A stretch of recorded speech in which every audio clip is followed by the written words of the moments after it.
Mary Somerville was born Mary Fairfax in Jedburgh on Boxing Day 1780.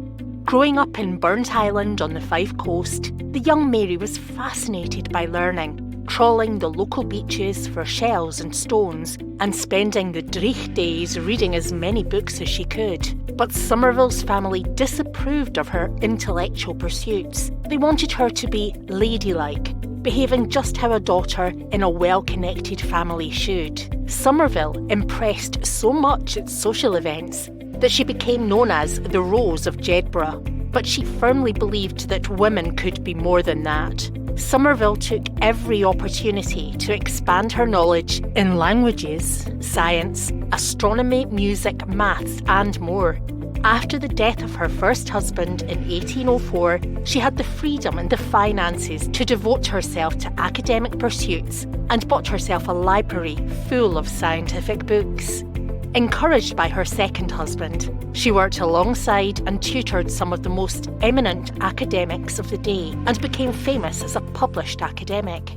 In 1829, David Brewster, the inventor of the kaleidoscope, described her as certainly the most extraordinary woman in Europe. In 1834, Somerville made a mathematical prediction that there was a planet orbiting beyond Uranus.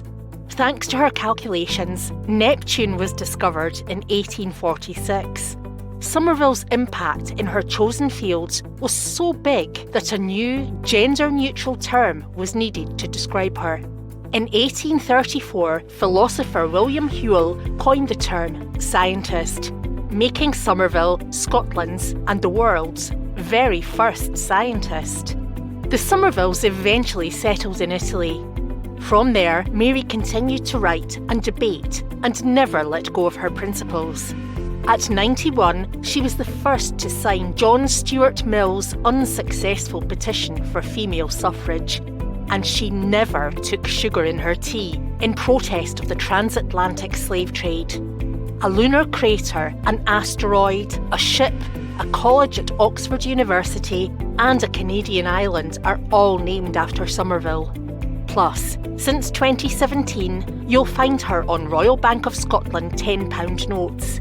So next time you're counting your cash, be sure to keep an eye out for our first ever scientist.